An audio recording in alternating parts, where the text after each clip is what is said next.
Good evening. Welcome to episode 5 of Learn Live UAE. Tonight's episode focuses on the approaches to embedding cognitive science principles in the classroom. I'm really excited to welcome our two special guests this evening. We've got first guest is Nigel Davis. He's Deputy Head at the British School of Al Khabaira here in Abu Dhabi. And our second guest is Matt Clark. He's Head of Science at the British School of Muscat in Oman. I think what I'm most looking forward to tonight, Mark, is hearing the different approaches from our two guests as to how they're working to embed these cognitive science principles in their classrooms with their teams and across schools as a whole, especially during this remote learning period, and if they've adapted their practices at all. Now we're 12 weeks in the Middle East to remote learning, and what strategies that they're really focusing on, and how their thought process may have changed.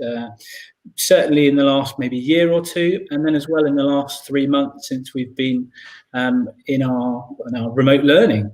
Don't forget, just give ourselves a little shout out that you can subscribe to our YouTube channel so you don't miss any future shows, or you can watch back the previous couple of episodes. I'll just give a little shout out before I hand over to you, Mark, as well, that it's great to see teachers and schools across the region adopting a kind of researcher mindset. I think that's massively important, and it speaks volumes for the education sector out here in the Middle East.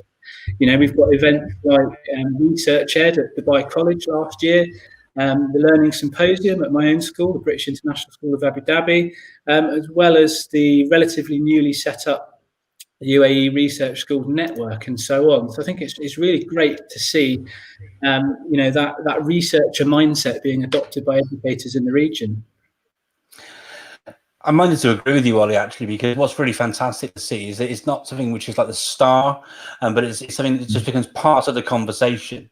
One of the things I'm really keen to hear, both from Nigel and from Matt tonight as well, is about the whole application in the classroom, because it's really difficult for teachers to read through a book or papers and actually then think, well, that's really interesting, but how do we then go about actually applying that in my classroom on a Wednesday afternoon when you can teach three different year 7 classes, let's say, but you always have to teach those 3 classes slightly differently because of the dynamics of the classroom, the relationships you have, so forth and so on. So there is no one size fits all, as we know, in education. So I'm really interested to hear about the different approaches that are being applied in different schools and different classrooms from the practitioners that we've got in joining us this evening. So really keen to hear from them. As Ollie said, welcome to Learn Live UAE episode 5. I can't believe how quickly the time has flown. We're at episode 5 already, Ollie.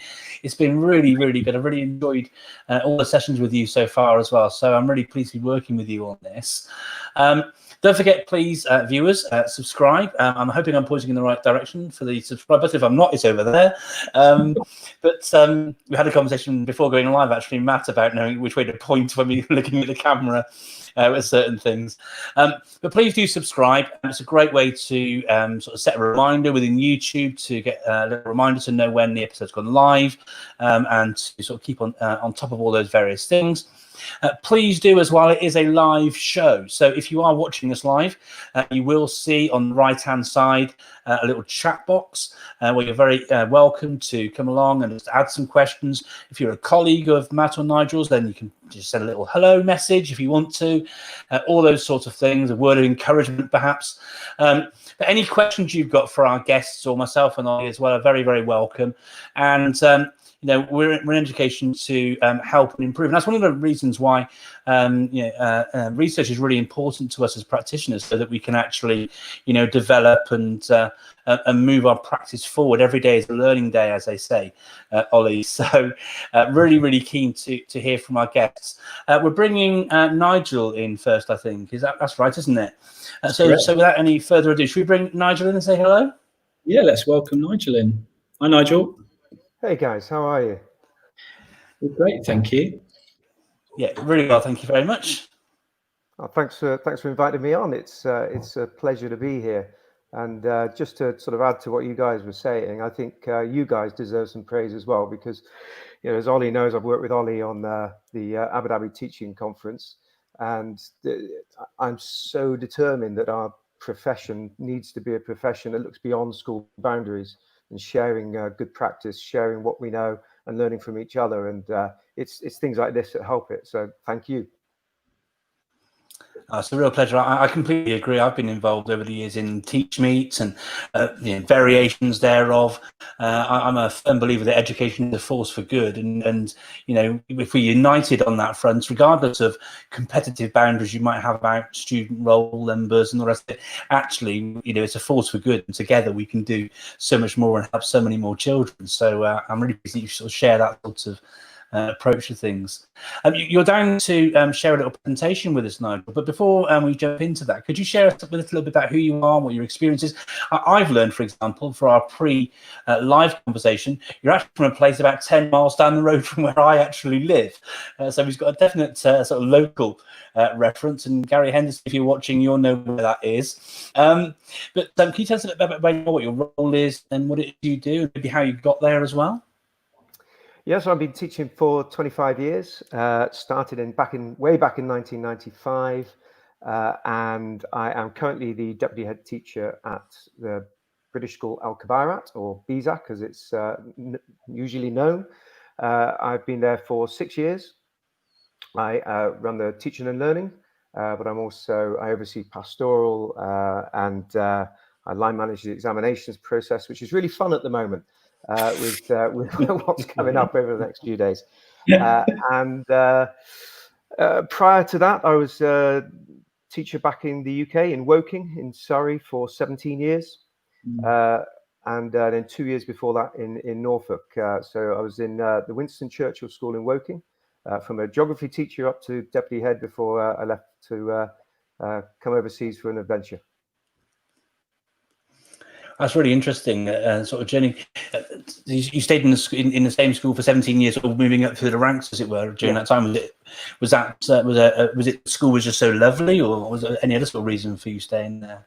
It was opportunity. Was the major reason. I loved the school. It was the largest 11 to 16 school in Surrey, and the camaraderie between the staff was incredible.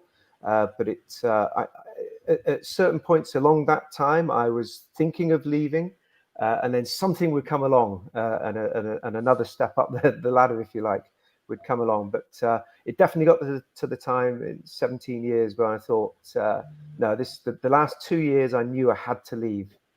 On that kind of thread then of, you've talked for a little while and you knew that you wanted something different.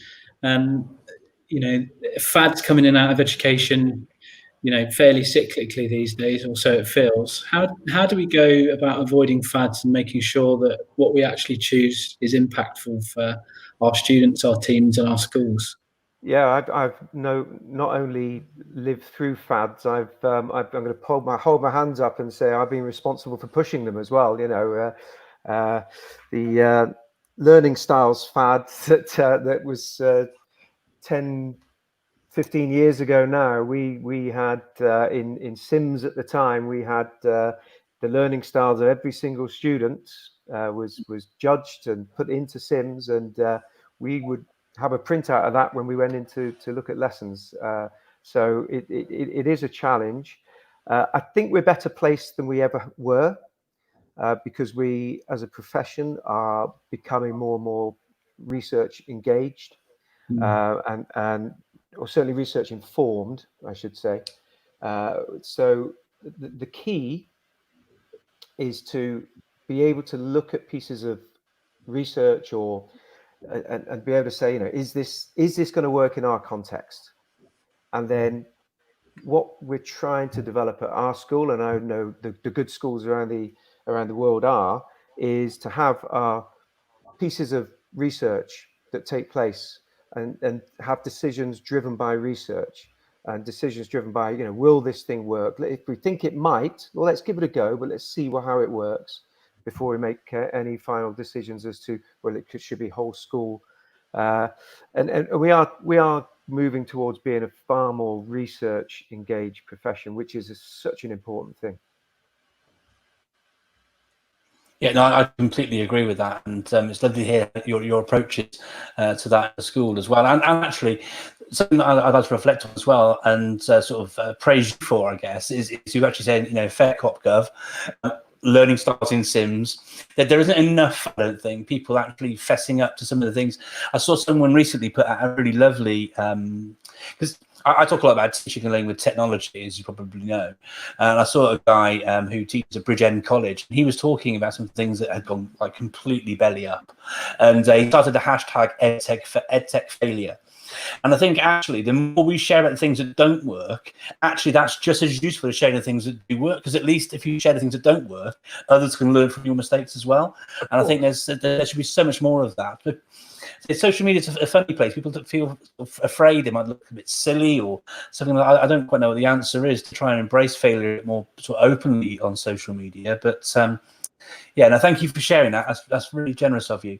You've got a little presentation ready for us, Nigel. Are you ready to jump in and share your? Yeah, do I need to share screen? Absolutely, yeah. Yes, yeah.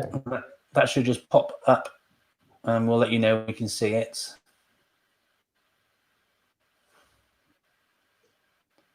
Okay, there you are. It's just loading up for us now. There you go. That's running full screen for us now. Okay, perfect. So I thought what I do is sort of give a journey of how I think cognitive science is so important to us as a profession, and minding our minds, or minding the mind, because it's all about our brain. It's about our mind, and making sure that we are as up to date as we can be about different techniques that have come from cognitive science, and they are working their way down into the classroom. There is no doubt about it. And the last sort of 5 years have seen an explosion in it. So I just thought what I'd do is just a quick recap of cognitive science, and maybe people that are watching that have sort of tuned in and said, oh, I'm not really 100% sure. I'll talk about why I think it's a crucial element to what we do. And then figure out what we can do as schools, and if there are people in schools whose leadership don't value it, don't put emphasis on it, what you can do as an individual. So I thought I'd start with this quite famous quote from Dr. Robert Koch, and I think it's apt here because we know that we don't spend enough time or enough care over our own learning as teachers. But actually, I'm going to take it a step further, because I sort of disagree in a way, because there is a lot of professional development for certain elements of what we do. There's a lot on behavior, there's a lot on leadership, there's huge amounts on leadership, there's a lot on assessment, but what there isn't is a lot of professional development about learning. And that is really, for me, the missing link. And it is, we are getting there, but we are not there yet. So in terms of what I think we mean by cognitive science, it is about our mind and the processes involved in our mind. It's how our brain stores material from our working memory or short-term memory into our long-term memory, and then how we can access that learning. And then for educators, for us in the classrooms, it's about three things: understanding how learning happens, so how it moves from our working memory to our long-term memory, how we can help students to make it stick, and then how we can help students to then access it. And those are the key things. And I just want to sort of share my personal story in a very brief way, because I can remember 25 years ago, I said it earlier, I was doing my PGC in 1995, and I came away enlightened from all of the university sessions where we looked at Piaget and Vygotsky, and I came away as a completely sort of idealistic teacher, ready to leap into my first teaching role. And then what happened was I got a job, and I realized that actually teaching damn hard. And the first 2 years are about survival, and it's about learning techniques to get the buggers to behave, and to make sure you've got the bureaucracy and the report writing and chasing of homework and everything that goes along with the job. And then what happens is you work out, actually, I'm getting better at this. You talk to colleagues, you watch colleagues, you may do some reading of yourself, you may go on some professional development, and you stood in front of a classroom one day and you think, actually, I'm okay at this. So what happens is we get promoted, we go for promotions, but not much of that is for the right reasons that we came into teaching, learning about how students learn. And I think that is why cognitive science, for me, is the missing piece of the jigsaw puzzle. We're very good at relationships, we're very good at professional development, about assessment, about curriculum. But cognitive science is not quite there. And so add that, do you need to be a scientist? I really don't think you do. And it may put some people off, but I mean, if you read Daniel Willingham's Why Don't Students Like School, he does go into a lot of detail, and it's fascinating stuff, chronological loops and as such things. But you don't need to, because there's so many people who've brought it down into the classroom so that we can see how to use it. So I'm not actually going to go through this because, as you know, gentlemen, you only gave me 5 minutes, and I know I can talk for England. So I'm not going to go into these, but I'm sure we will discuss these in our discussions afterwards. But metacognition, cognitive load theory, dual coding, retrieval practice, interleaving, and space practice, for me, are the key things that have, over the last sort of 5 and a bit years, have come down into classroom and into classroom practice. And they are a set of techniques based in science that will really help our students learning and making it stick, and then the retrieval of that. Just want to finish on 2 things, how schools can facilitate this, and absolutely, if it's going to be sustainable, if it's going to be driven, it has to come from the top in my eyes.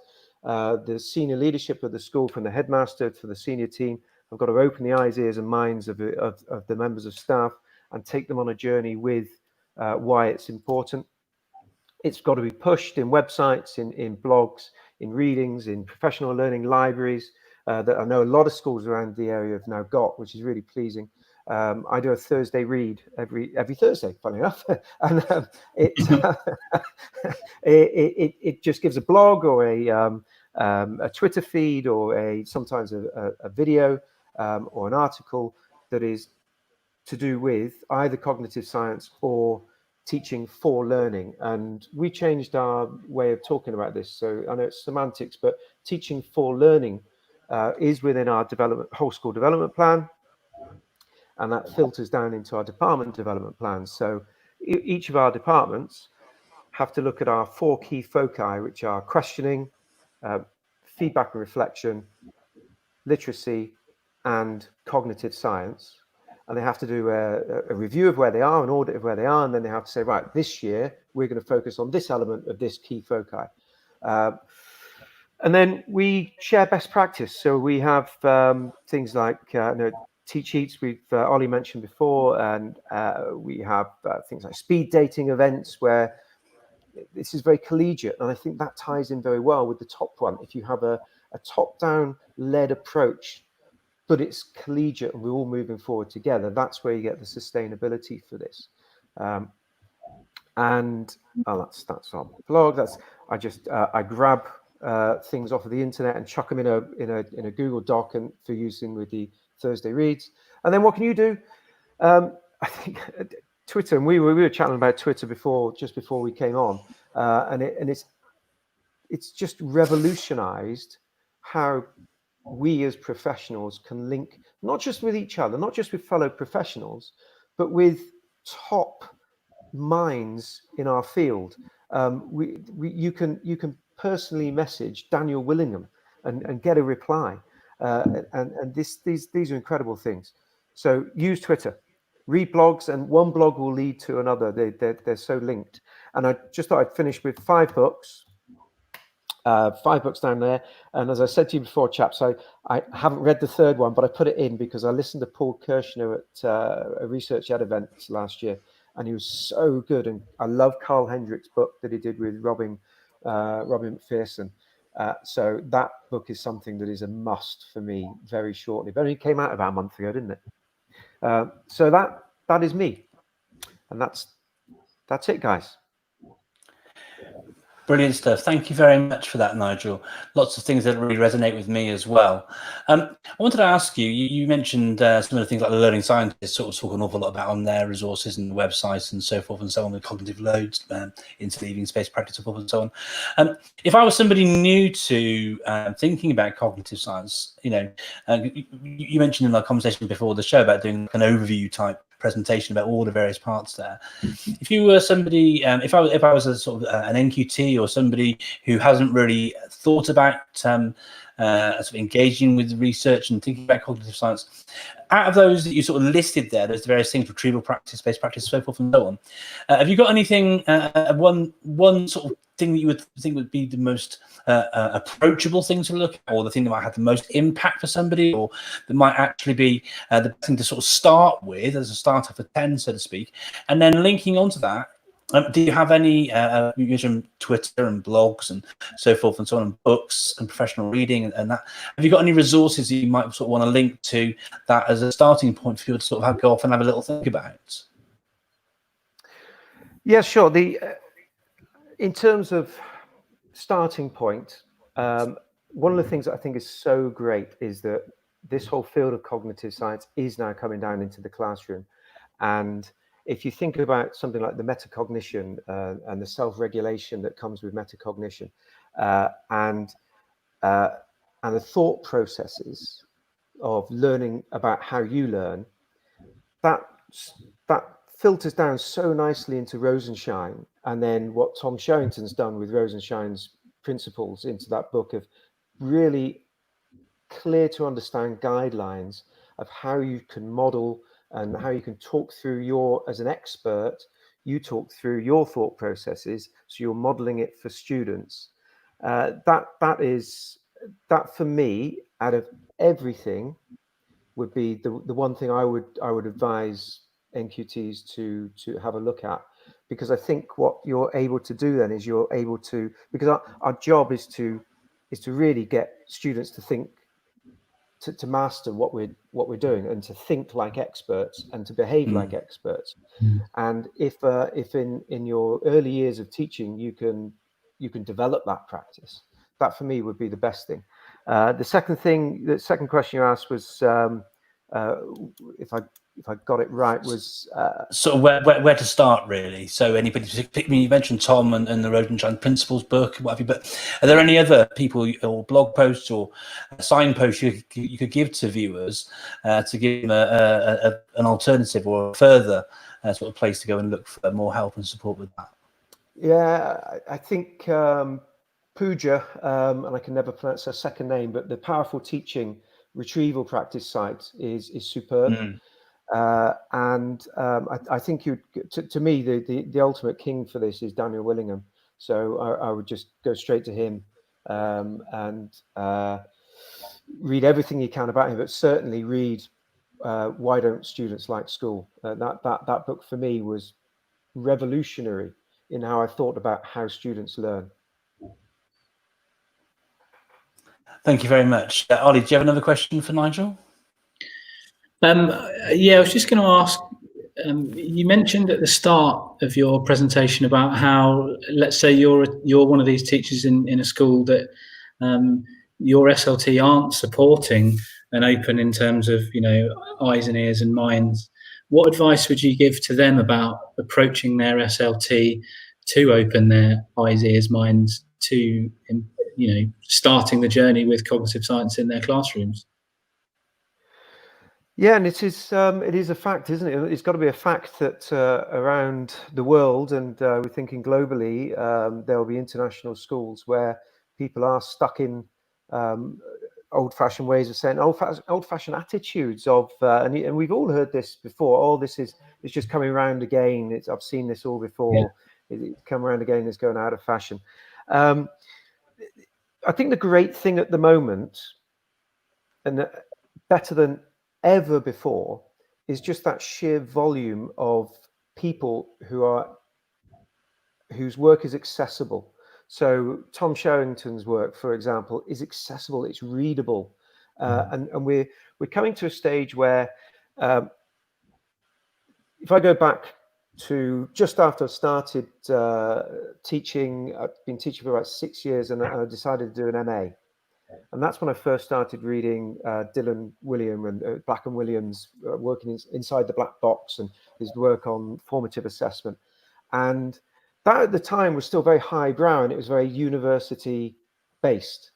But we're coming to a time now in the profession where that science, and Daniel William is definitely up there, but we're coming to a time now where people are bringing it down here. And Carl Hendricks is a teacher.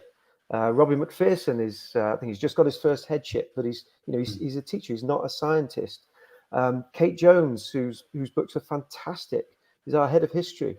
And these books are approachable, they're readable, they make sense. So go cap in hand or book in hand to SLT and say, look, this is have a read, open people's mind. Because much as I think if it's going to be sustainable, you have to have the buy-in from the SLT and the senior management to drive it. Yeah. Grassroots level is very powerful as well to start that. Mm.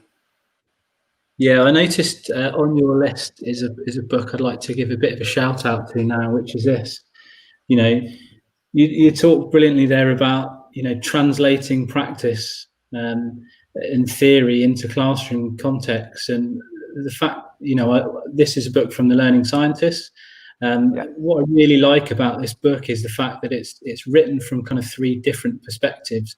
It's written from a teacher perspective, so that we can translate that practice into our classroom. It's also written from a student perspective. So as you've talked about in your presentation, it's really important to give the students knowledge of and understanding how they learn and how they can learn to learn, as well as parents, which I think is another pivotal piece of the jigsaw there, that we educate parents so that they can translate the practices that we're using in our classroom to better help them and give them understanding and context within our classroom setting. So yeah, that for me is a pivotal book, much like William's writing. You're coded really well by the amazing of Oliver Caviglione, isn't it? Yeah, it's fantastic. I found this was my first foray into it, and this is 2 years old now, I think. So it's not actually that old. 2019 this was published. It's a fantastic read.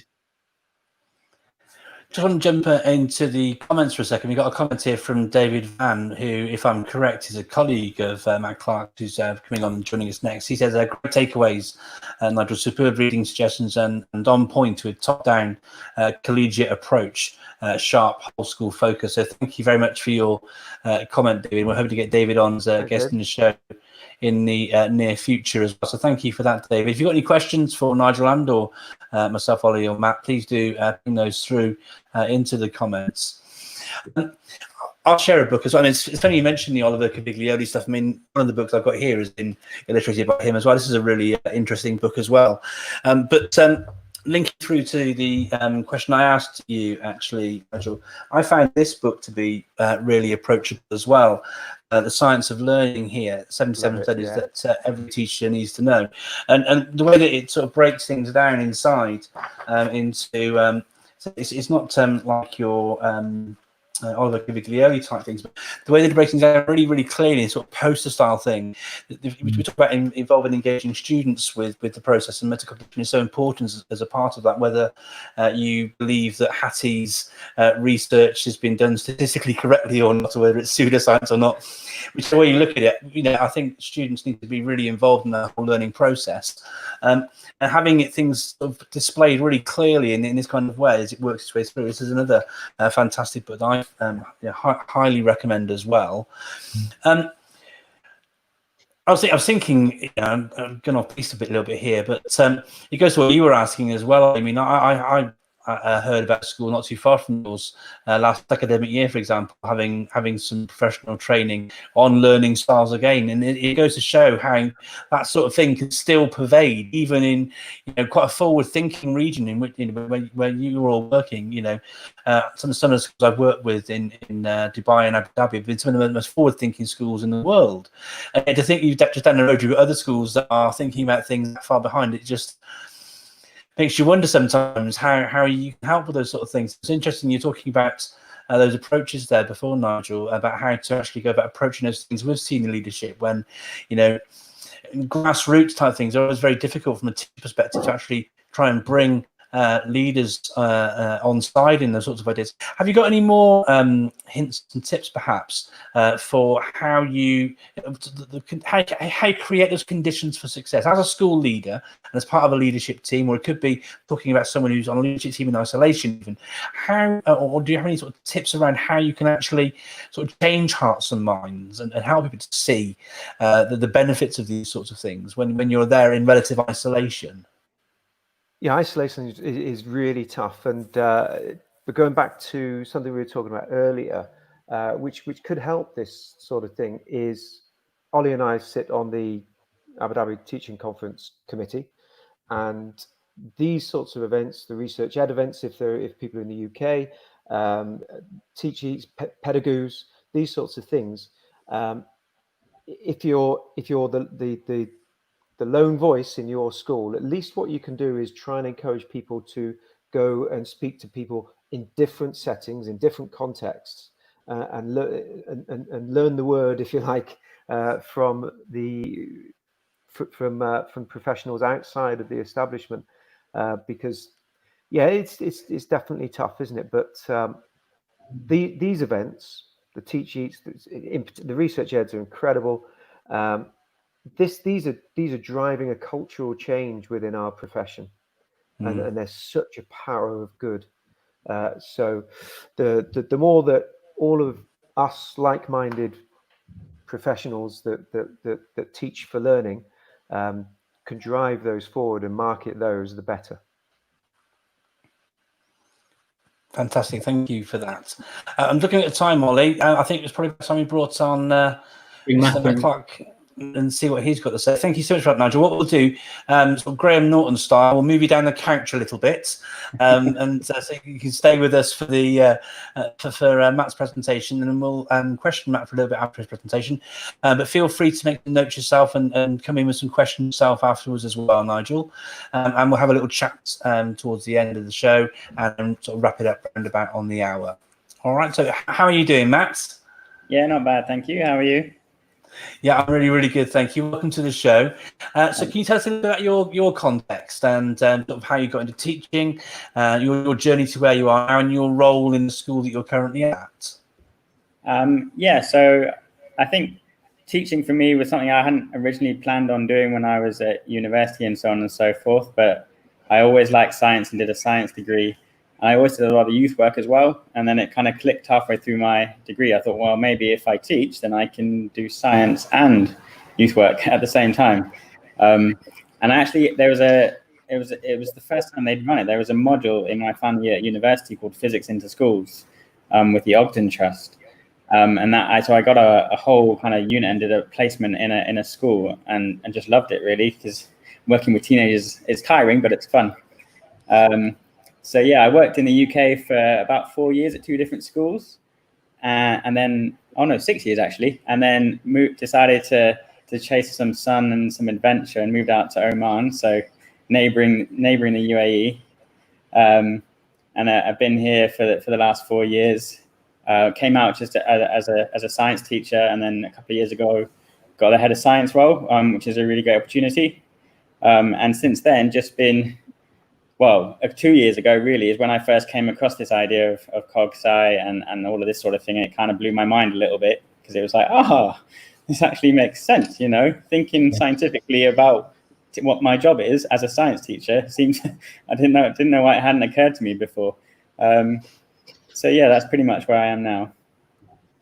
Can you just share with us, sorry, Mark, a little overview with, since that kind of light bulb went off, what you've been working with your team, the science department, on in your journey so far with cog-sci as a department? Yeah, so I mean, it kind of I heard you've been talking about the kind of research ed in Dubai, and that's actually for me. I was lucky enough to come over to Dubai and attend that a couple of years ago, and that's where I first came in touch with things, and then Twitter, and then it kind of rolled out from there. And so for the past couple of years within science, we've been just trying to think about it more. So having weekly or in every department meeting, starting with an article about something that I found Teacher Tap is a fantastic app for that, because you get to input, but you get the little blog or something every day. So you don't have to think about anything, but there's so much good stuff there. So yeah, I spent kind of every department meeting starting with just discussing, not trying to go anywhere particularly, but just getting that conversation flowing. And out of that, we started talking about Rosenshine, and I guess, Nigel, you were talking about this already in terms of Tom Sheraton breaking it down into 4 areas. And we've been, over the last year or so, just each of us trying to think about, right, I want to just think about retrieval practice and how that might happen, and just start doing that. So we've kind of got small working parties working on that. It's pretty informal though, to be honest, and it's just kind of happened quite organically within our team, which has been really nice. But yeah, it's a slow process, and as you start to discover it, because we're all kind of quite new to it in our context, but with things like this event, with things like Twitter, there's so much out there that's so good. Yeah, I think that's a really important point you make there, that, you know, there is a lot of information out there for us to get our hands on, and it's really key that you just pick 1 or 2 things and try and get really good at those, rather than adopting 6 or 7 different strategies all at once, and suddenly you find that nothing's really working for you because you're overloading your students and overloading yourself. And actually sometimes a bit less is a bit more, and you'll make larger gains in the long term by following that approach. It's great to hear that you're also, you know, doing it organically with your team, because, you know, there's nothing worse than being told what to do. And like Nigel said in his presentation, you know, it needs to be a natural thing that we all buy into. Yeah, maybe they'll disagree with me, but we're trying to get there. But I'd really echo that idea about just picking one thing and working on it, and particularly during lockdown, when teaching is hard enough in this new way of doing things as it is being kind to yourself and thinking, right, there's lots of good stuff, of course there is, but pick one thing, work on it for a long time, share it, develop it, rather than that just falling onto that cycle that seems to keep going round and round. So can you tell us, Matt, what is your presentation going to be on for us this evening? So something I've been thinking about, I guess I stumbled across it by accident, just the idea of cognitive load. And I've been spending most of this year thinking about how I do my explanations in class. But what I want to talk about is how actually I need to consider my own cognitive load when I'm doing explanations, so I can do them better. And so kind of flipping that mindset. There's loads of great stuff on cognitive load in terms of developing it for students, but we got to consider ourselves as well.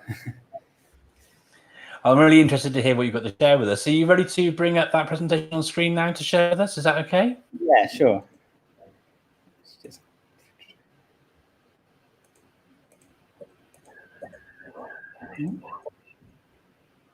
Maybe I am. Hold on, my PowerPoint's just magically frozen just in time. 1 second. That's okay. There we go. Okay. Fantastic. We can see it on our screens as well now.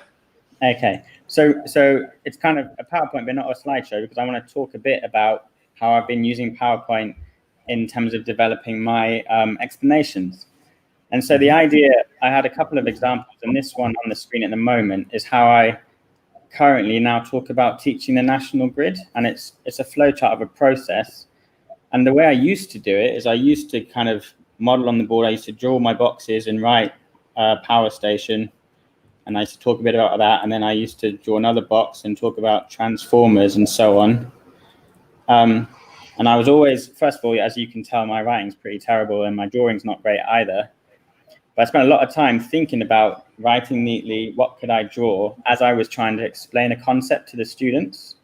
And so having, and you don't have to have icons. So if you don't need a picture, then don't use one. You don't need to dual code everything in sight. But if it does help, so for example, having a little thing as a power station, having my transformer, and it's got an arrow because it's a step up. And all I've done is just have them pre-prepared as images, and then just have them come in with one click. So when I go to slideshow mode, I can click, first one comes up, I can talk about it. with my PowerPoint, I can choose my pen and label it and so on and so forth. If I want to use the laser pointer, I can talk about things. But there's nothing else on the screen except for this, so students can only see this. And then with the next click, I can instantly bring up everything that I want to talk about step by step. And what that means is that I'm not having to concentrate thinking about what am I going to draw next, make sure I draw a really neat rectangle. I don't know how to draw pylons, so how am I going to do that? And it reduces my cognitive load, so I can focus on what I'm saying, and I can focus on looking at my class and kind of verbal cues and questioning. And that makes things a lot easier for myself and therefore improves the quality of my explanation, I think. So that was one kind of aspect of it. Two more examples building on that is I've just a couple of weeks ago been teaching about generators, and this is the picture in the textbook, which is good, but it's really quite complicated.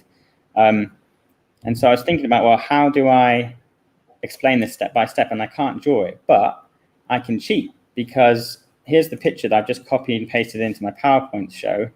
And if I draw, I can literally draw over it like this.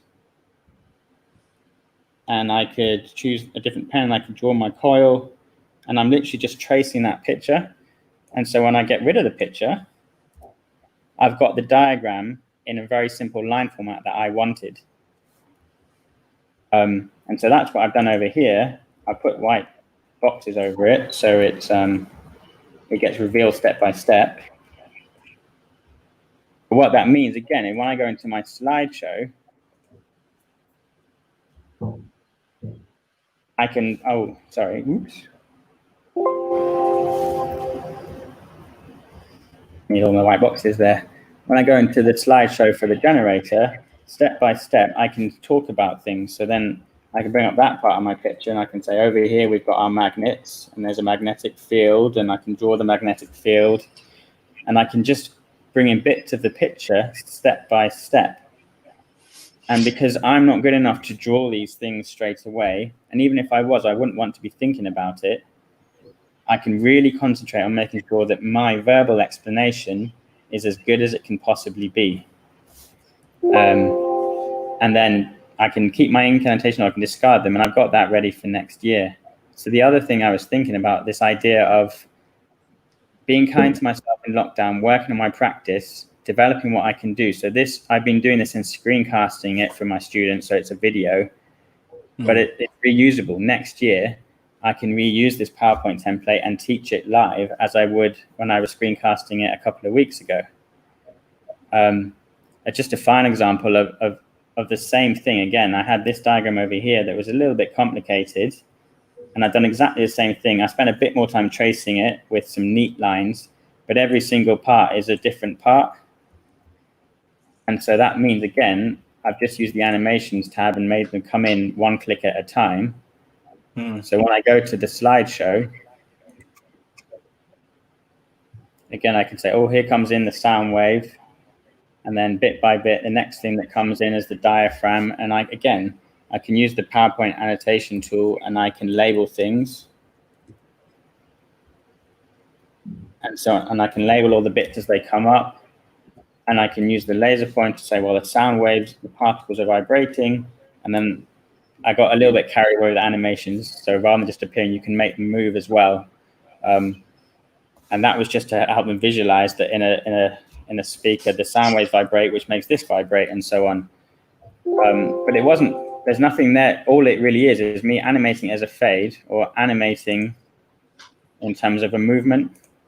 And that might be slightly over the top, but the general principle of having either some icons ready to go or a few little diagrams ready to go that you can bring in step by step, I think is time well spent, so that when you're delivering on, when you're teaching, you're not worried about the quality of your images and what's coming up next. You're focused on questioning your students and explaining things well. So yeah, that was my kind of spiel. That's what I'm caught up on at the moment in terms of what I think about. Hopefully that made a bit of sense. Yeah, that really, really resonates with me an awful lot. I've got a few comments to bring in as well. But Ollie, was it your question next, or was it mine? Well, You go first. I'll go second. Okay, thank you, Ollie. I'm quite excited because this is something which resonates with me massively myself, because I have to work with teachers all the time trying to explain quite complicated processes. And so, I mean, we've all been guilty of attending, and I've been guilty as well of delivering sessions where I put a PowerPoint up, which is primarily all text. And then I've stood there and just basically read that slide. I think all of us at some time in our career have done that. So I don't think I'm in isolation in that confession. But talking your learners through these processes in that sort of way, and having that animation reveal, as somebody who taught computing and ICT for many years, I've had loads of students sort of spend more time on, and we see this in every subject where students ask to make a presentation, I spend more time on making the text than they do actually on the content sometimes. And so actually using the iconography that you're sharing there and doing it in that kind of a way, but then being innovative with actually taking the sort of textbook photo and then tracing and then having those as separate elements, I think that's absolutely superb, Matt. That's really fantastic, and I think it's so applicable. People often see PowerPoint as being a necessary evil, but actually there are so many things that are resonating in the things I know about dual coding and how to go about explanations and so forth and so on, and obviously linking into your idea of cognitive load for yourself and for your learners as well. I think it's absolutely fantastic, and I'm sure that our viewers will equally find it as interesting and as useful. What I wanted to ask you though was, as someone who has been trying this out this year, and have you got a few pointers in, firstly, where to go about getting things like those specialist icons? I know you've been drawing some of those things yourself, okay, but your transforms, your pylons, so forth and so on. Where have you sort of gone to go and find those sorts of things? And if PowerPoint and doing those animations weren't your sort of strong suit or forte about using the actual technology, have you got any ideas about how people can sort of get better at doing the sort of things that you've been sharing now? Is that okay? Yeah, sure. I mean, it's interesting what you say about PowerPoint, because I'd kind of gone a full circle. I mean, I used to use PowerPoints and have my slides. And then about a year ago, I was like, right, I'm going to get a visualizer because I've been reading about them and I was drawing and so on. Then I started doing it in OneNote. But all the time I know I shouldn't talk about what's on the screen, but I end up doing it, or I end up saying what I was writing anyway, even though I know I shouldn't. So having the things there already for me really help with that. In terms of the icons, those are all from Noun Project, which is a brilliant website where you can literally just Google pretty much anything, and they're free. You can sign up as well, and then you get a license to use them further, or you can change the colors and things. PowerPoint itself has got a load of icons in it now. You can instead of insert picture, you insert icon. They're all over the place because they're pretty popular, it seems to be, with the way things are going. In terms of animations, again, I think I probably overcomplicated it still. The main process for me, I had it all in OneNote originally, and I had it all on the screen. And the problem with that was I couldn't direct my learners' attention to what I wanted because there was other stuff on the screen distracting them. So how did I know they were looking at it? And that's when I went back to PowerPoint, because you literally click an object and then click appear on the animations tab. And so I just selected each one to appear one at a time. And you can get more into it with timings and fate and all sorts of that, but that's not important. The important thing is you just want bits to come up one bit at a time. And PowerPoint, the amount of teachers that have got hundreds of PowerPoints probably on their shared drive from years and years of things, well, you can reuse a lot of them, but in a different way, rather than the whole death by PowerPoint technique. That's really useful. Thank you ever so much, Matt. Ollie? I was just going to say some great takeaways. Two other things I'll share. Flat Icon is another site, but one that I much prefer, and actually, Mark, I learned this one from you, is Google Auto Draw. So if you want to find something quite quickly, you can, you don't need to be the world's best artist, and Google Auto Draw will interpret it for you. I'll just share two things with you, Matt. First, from David, great takeaways in reducing your encoding and encoding, reducing the visual noise, and keeping channels clear to enable working memory and understanding. But to back that up, then we've got a second question well, a question for you here. Would students be note-taking while you're explaining your drawings, Matt? What are the students doing then? So at the moment, again, this is something I'm not entirely sure about. Generally, I would say when I'm actually doing a little bit of explanation that they shouldn't be note-taking at all. And that seems to be the general, in terms of kind of cognitively, you can't do more than one, you can't multitask. Yeah. I think I read it's in that book that you were recommending, the Understanding How We Learn.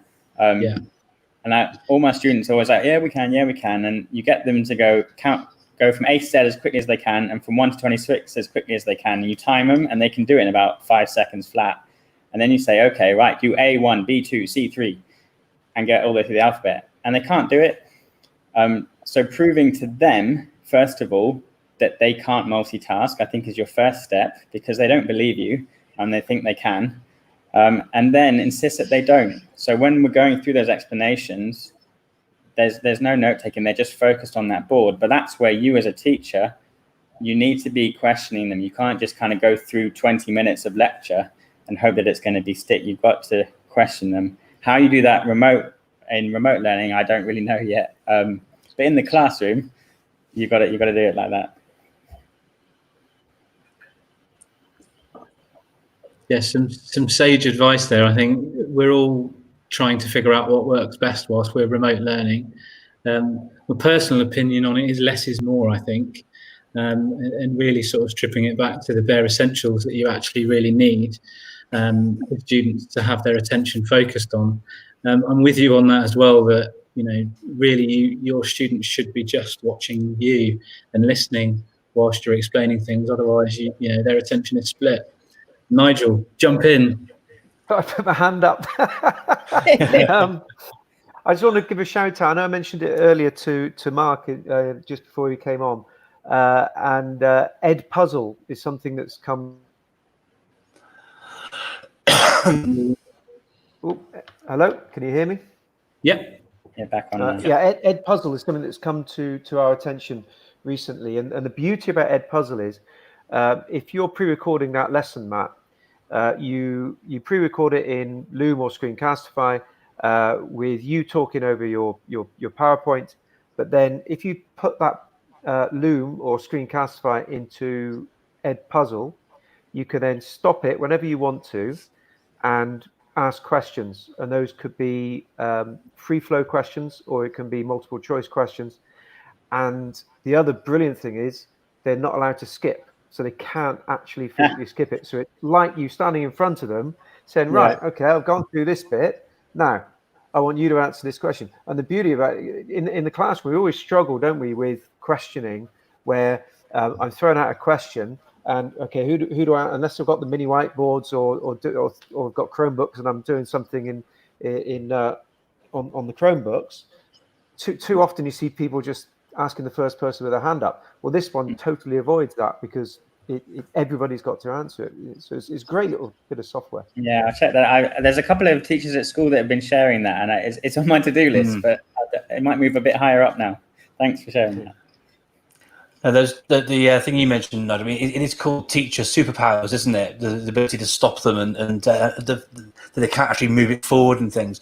But for both of you as well in Google Schools, another great feature with Edpuzzle is that it's got single sign-on, and it links through to Google Classroom as well. So if you're setting lessons and all these sort of things, not only will it sort of do all that linking up, students don't need to learn a new username and password, and it will also, if you're using the auto marking features, you can send all those results through to your mark book on Google Classroom as well. So sorry, Ollie, as far as I understand, it doesn't have that integration with Office 365, but to people working in Google Schools, it's a real winner. There are other tools to do similar things, but say Edpuzzle is a real great shout, Nigel. So thank you very much for that.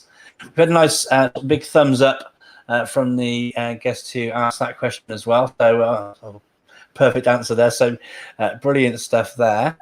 Ollie, did you have another question at all?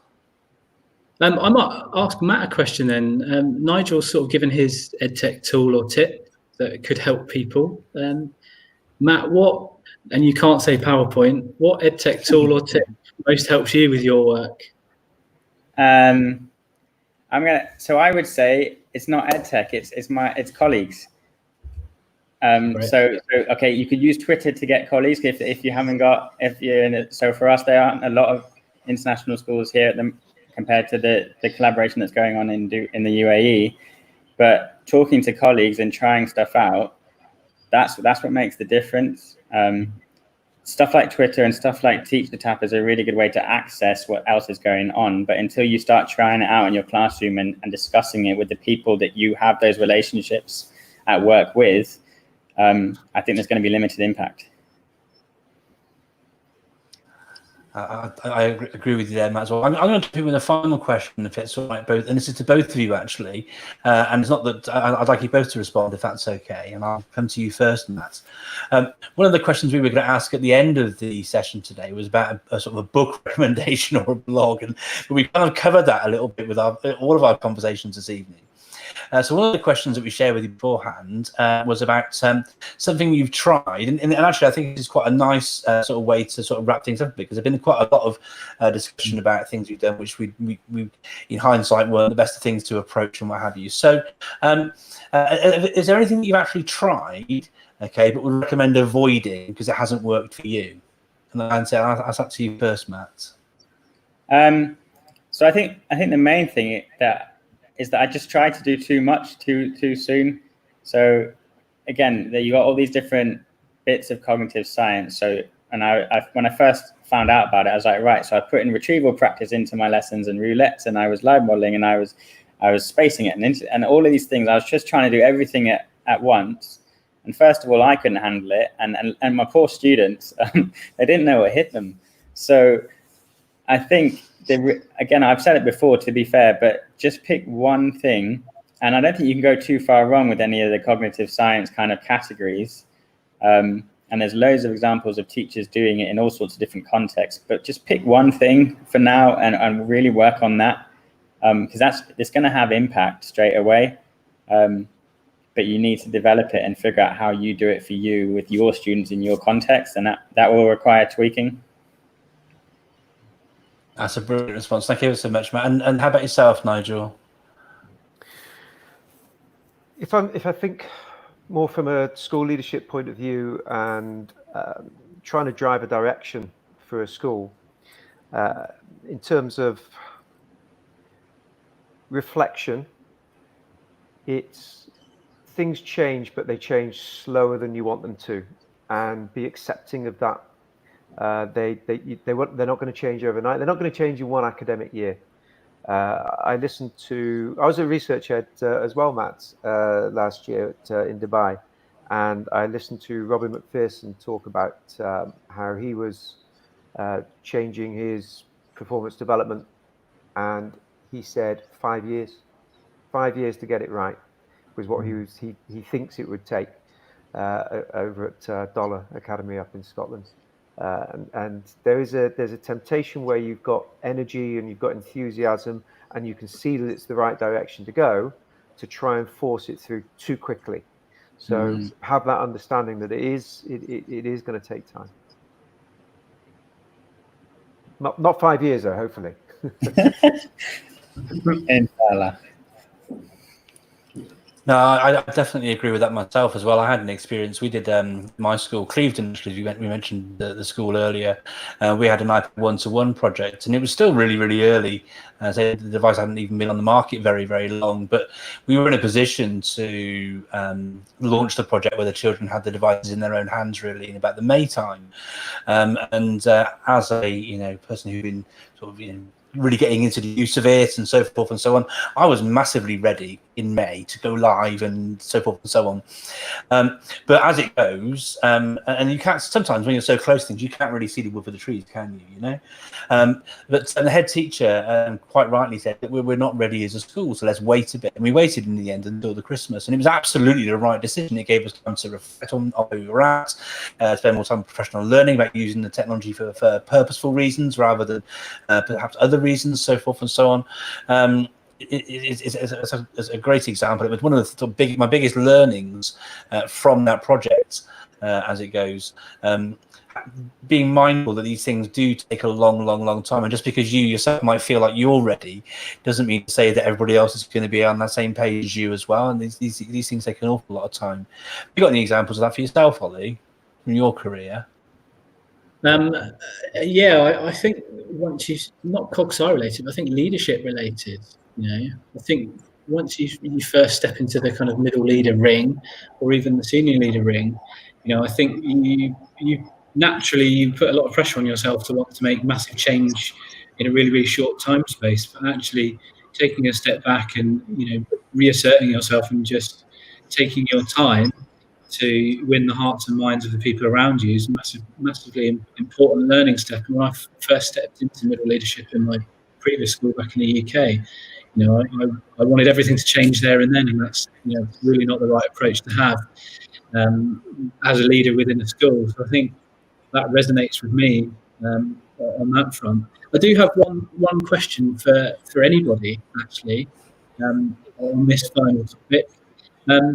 Mark, you and I quite regularly talk about the Education Endowment Foundation, and we know from their Teaching Learning Toolkit, two of the biggest things that are impactful for students are self-awareness for students of metacognition and self-regulation, but the other most impactful strand within schools is feedback.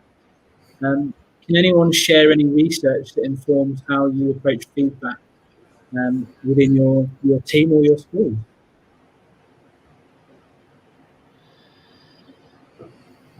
We, as a school, one of our 4 teaching for learning strands is feedback and reflection, and we spent a lot of time, and James McLean, who's the other deputy at British BZAC, he led on this and did an awful lot of research into what works best.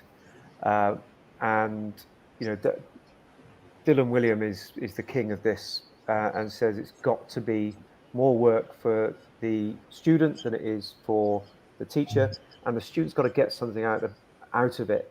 And so this is why we've done away with any sort of reference to marking, and in our policy is feedback and reflection. It's not a marking policy, it's feedback and reflection. And what departments are doing, and this is part of their development plan, and we're now into well into the second year of this, is how do we as a department feedback, but also give reflection time within our lessons or at home in order for them to improve what they're doing and build that into our curriculum plan. And that's absolutely vital. It's got to be planned for, not just, you've done some homework, well, I better mark it, and here's your feedback. Right, now let's get on with it. Now get on with something else. I think it's a really important point there.